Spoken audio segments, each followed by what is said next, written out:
The views and opinions expressed are those of the speakers and do not necessarily reflect the views of KTOO Public Media. This program may contain discussions that include terminology or perspectives that reflect different time periods, cultural contexts, or viewpoints that may not align with contemporary standards or expectations.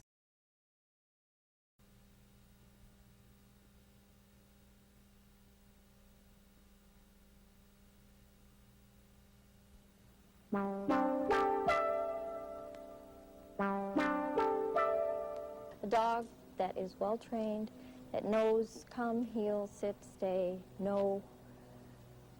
That dog can go with the family, can go out and really enjoy life rather than sitting in the backyard its whole life. There's so many paradoxes that, like, I could never shoot a bear unless I was charged by one. You know, because you don't eat them or anything. And yet, yet I see a deer, and I don't see the brown eyes, I just see venison chopped.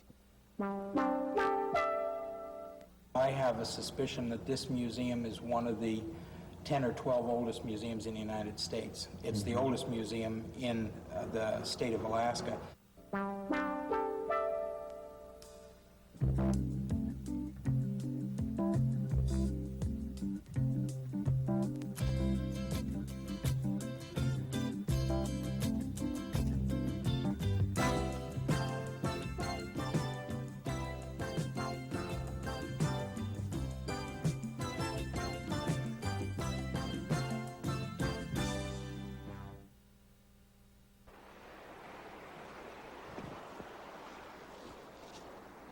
Greetings. Welcome again to Rain Country, the weekly television journal of life in southeast Alaska. One of the attractions to our lives is the ready access we have to wilderness and the resulting opportunity to leave behind some of the big city pressures and tensions. Many people take advantage of the opportunities afforded by our access to open lands. One of those is Juneau veterinarian Cliff Lobough. In 1962, armed with fisheries, wildlife, and veterinary medicine degrees, Cliff Lobough left Seattle to work in Juneau for the Federal Fur Seal Commission. Well, that commission never opened an office here, so the town got a new vet, the only vet for southeast Alaska, northern British Columbia, and the Yukon Territory. In those years, Lobough spent a good deal of his time explaining why pets need vets. You'd have the two extremes.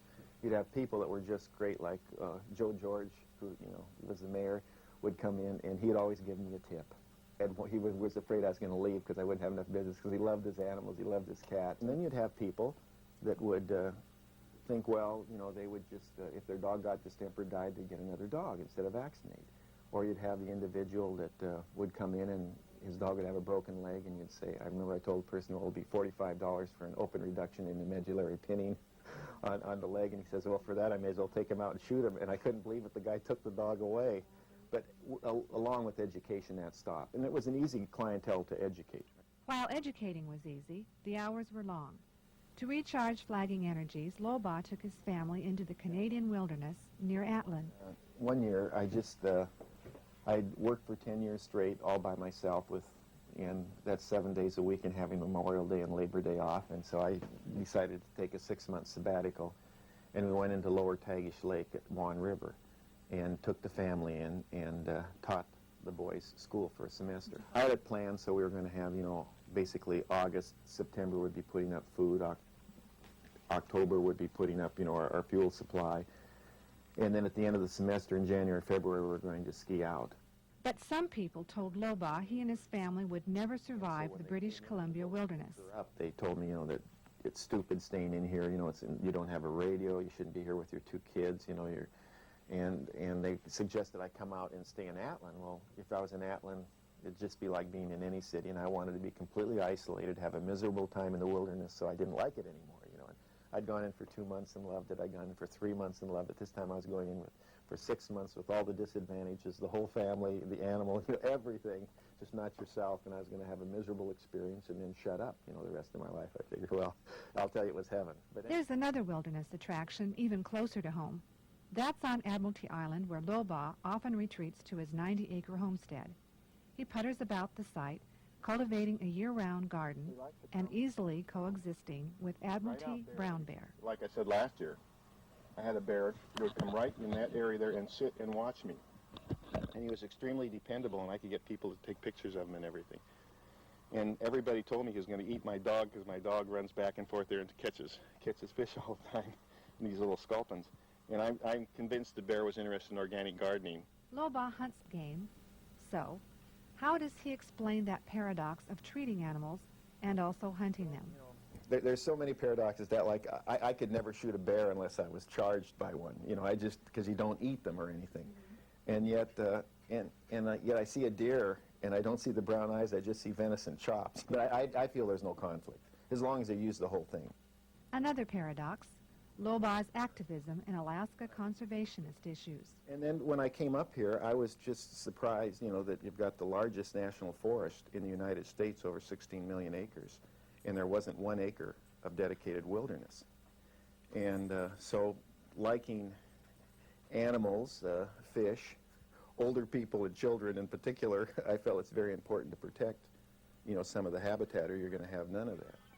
And so I got involved in trying to set some of the areas aside in wilderness, which is probably the most protective category for habitat protection, because you can do everything except build a road on it and log it. One of the first issues Lobough cut his teeth on was a proposal by U.S. Champion Plywood to build a pulp mill at Echo Cove. There was a group that got together and felt that we wanted to challenge their assumption that we could have a third pulp mill and not overcommit the forests to other uses besides logging. And we couldn't, it was like having bad breath because we needed lawyers and we couldn't find anybody that would represent us. And finally we affiliated with the National Sierra Club, and they said that they would help our pursuits. And being a businessman and a very conservative Republican, I was extremely interested in how they would handle it, and they were very businesslike. They took all local opinions, and everybody would always, you know, we'd get threatening phone calls, obscene phone calls, broken windows, this sort of thing, asking you to leave town, and why do you belong to that California organization? And of course, being very chauvinistic toward Alaska, that kind of hurt. Lobough seems to have done a lot with his life. In fact, he says he was born old. Kind of, you know, people say, gee, you do fascinating things, but yet I haven't done anything different for so long that I find myself rather boring. But he's not bored. Cliff Lobough enjoys everything he does. In fact, he says life offers too many enjoyable things to do and not time enough to do them all. But he does find time for music, like on this antique pump organ. And it's a brass reed pump organ, but it's just the kind of organ to play, you know, sort of like folk songs or Bach. And I also have a 5-string stand-up bass, which I purchased, which I've been repairing for a few years, and now it's in shape. Now I have to repair myself. Lobough doesn't require much more to make his life complete, except for maybe one more thing. I want to see the fall in the East Coast, and aside from that, I can go from here to Atlin, back to Juneau, over to Admiralty, and be perfectly satisfied.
One of the oldest museum buildings in the United States is located in Southeast. It's in Sitka, and its collection is primarily the work of one man. Reverend Sheldon Jackson, in the early days, traveled throughout much of the wilderness in Southeast Alaska, but he did most of his collecting among the northern Alaska cultures. Today, the Eskimo mask and basket collection is one of the museum's strongest attractions. Perched above the harbor just out of town, this small building might go unnoticed if not for its unique architecture. Sharing the Sheldon Jackson College with such grand-looking halls as Fraser, Whitmore, and Stevens, this Hudson Bay octagon also has a specific intent which sets it aside from the other buildings on campus. This concrete structure was built specifically to store the native history of Alaska in the form of its people's material possessions.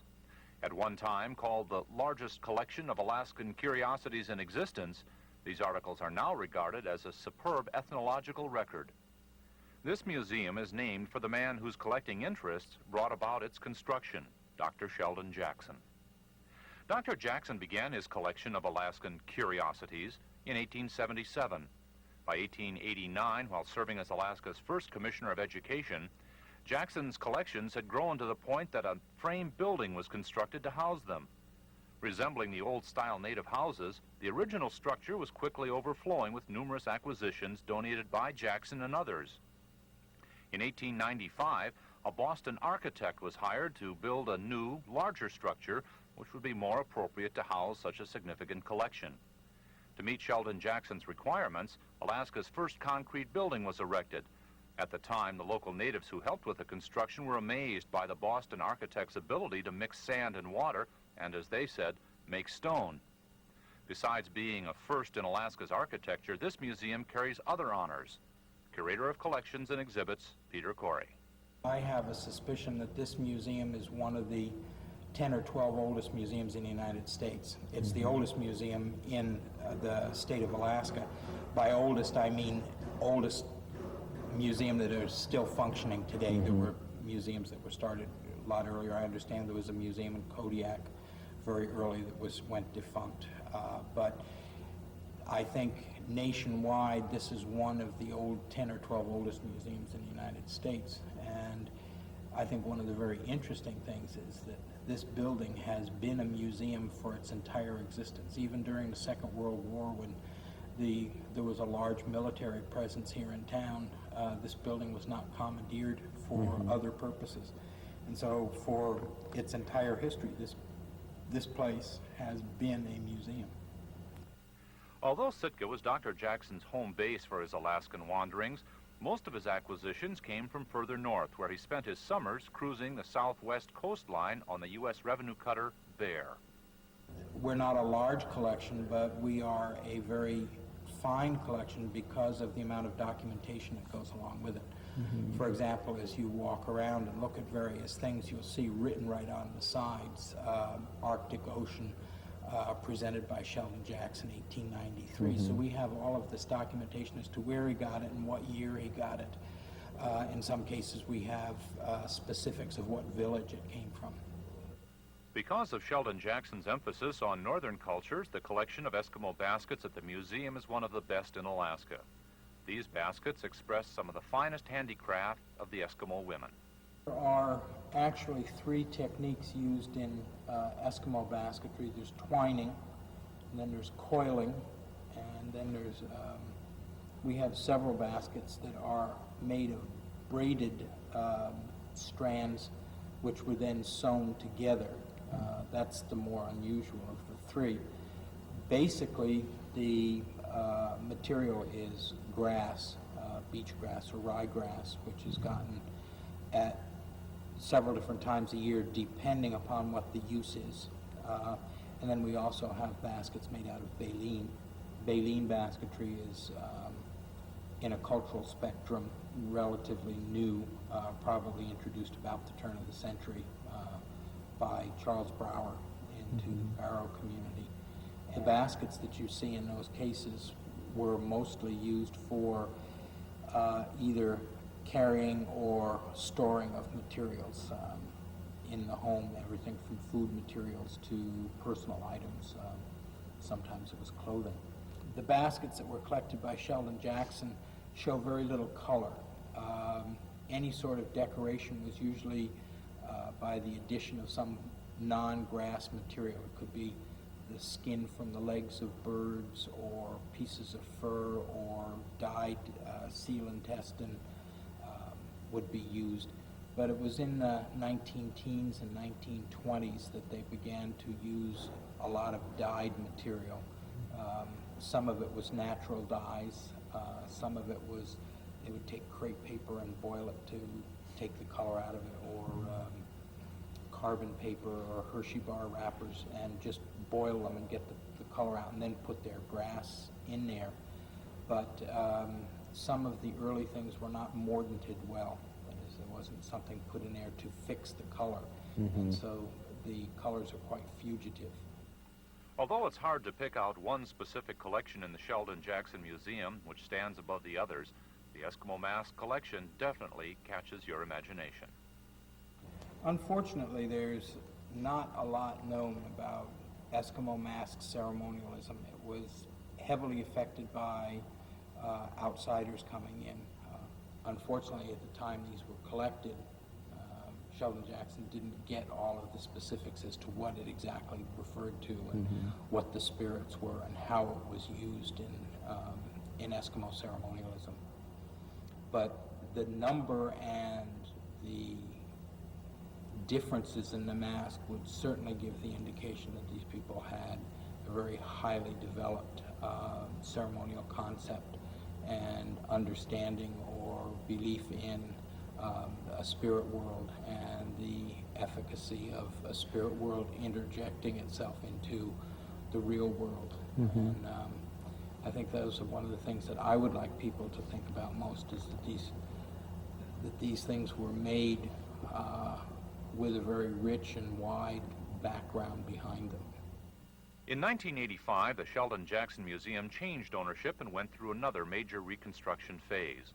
Acquired by the Alaska State Museum with stipulations requiring immediate improvements, the museum received a new wing and the historic building was renovated. This helped to increase display areas and allowed space for community and other educational activities. Well, there are many things that have improved the building and improved the conditions for the collection. Not only is the staffing increased, but there are invisible improvements like fire protection and a roof that doesn't leak. And we have security measures, security guards. And I think in general, the physical facility is much better for the collection. It's safer and better cared for. And also now we can say to a donor, look, if you donate this lovely piece to us, we have a secure collection room, we have temperature and humidity control, and we have security measures, and we'll take the very best care of it, and hopefully we'll do as well as Sheldon Jackson did, since he collected the pieces nearly 100 years ago, and they're still here in fine condition.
Someone once suggested the reason dogs are called man's best friend is because they're not always asking for an explanation.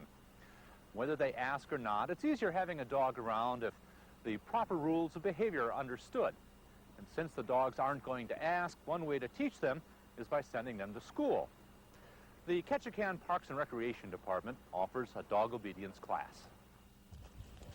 A well-trained dog has more freedom than a dog without any training. A dog without any training is going to be fenced or kenneled or tied up or shut out of the family activity. A dog that is well-trained, that knows come, heel, sit, stay, no, that dog can go with the family on hikes, to the beach, on a fun time, and it can go out and really enjoy life rather than sitting in the backyard its whole life.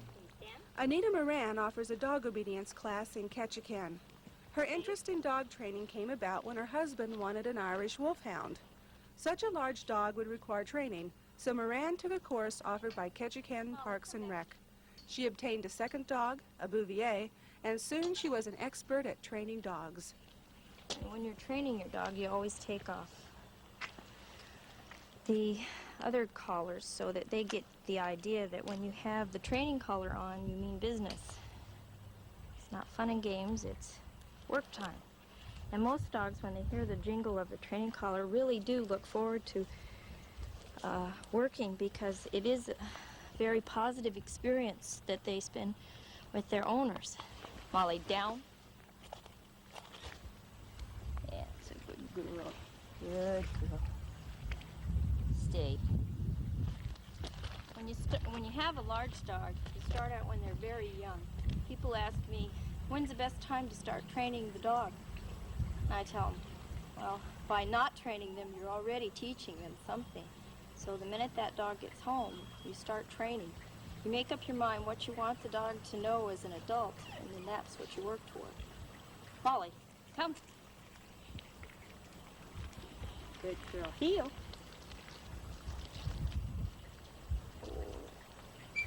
Good. Molly's good reward spot is here. You can just see the expression on her face. That's you scratch her there, and oh, she's yours for life. Katie, I've not really taught her any tricks other than just the basic work commands. The heeling, she pulls a cart that I hope to use for firewood soon. She's just a general work dog, a draft animal. She also carries a pack that we use when we go hiking and camping and that sort of thing. But getting any dog used to anything, you start gradually and work up. You don't start them out with carrying a 90-pound load. And then, again, it's a training situation, so you have the training collar on, and you just start out. And she could go all day with an empty pack, but then you start adding weight to it. Come. Good girl. Good girl. So she'd be a welcome party to any hiking expedition. Wouldn't ya? Good girl. While Moran was training Katie to perform useful tasks around the house, she was also preparing the dog for competition and shows. As Katie needed to perform a long sit and a long stay with the distraction of at least 8 other dogs, Moran decided the best way to bring that many dogs together in one place was to teach a dog obedience class. That was over 5 years ago, and she has been sharing her expertise with Ketchikan dog owners ever since. Tell your dog to stay. Stay. Pivot in front of your dog. Stay. What I try to do in the 6 weeks class is teach the owner a different way to communicate to their dog. Teach the owner that they have to be consistent with what they say, and they have to insist that the dog do what they say. If they're not familiar with any of the behavioristic learning theories, then it's a matter of teaching them reward for the good action and negative reinforcement for the bad. And you take away a bad action, you fill that void with a good action. What's you want the dog to do, that's what you praise. And instead of operant conditioning where it's shaping, you just praise it, you're actually making the dog do what you want and then praising it, and gradually you take away the cues that you give the dog to do the behavior, like putting your dog in a sit with the hand and with the upward tug. You take that away and you just tell your dog to sit. And eventually, just as you're walking along and stopping, you don't have to tell your dog to sit. It learns to do that.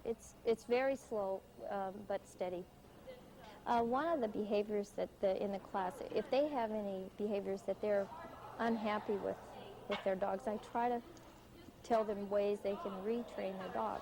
Obviously, the dog has learned that someplace, so we have to unlearn it and teach it anew. We replace the negative behavior with the positive one. That way it's a lot faster. If somebody comes to the door, Katie barks, and then I say, good girl, and then I tell her to come. This is your recall that we were teaching in the class. Then when she does come, I make her sit, and then I do insist she be quiet. And since she's right there with me, I can enforce it.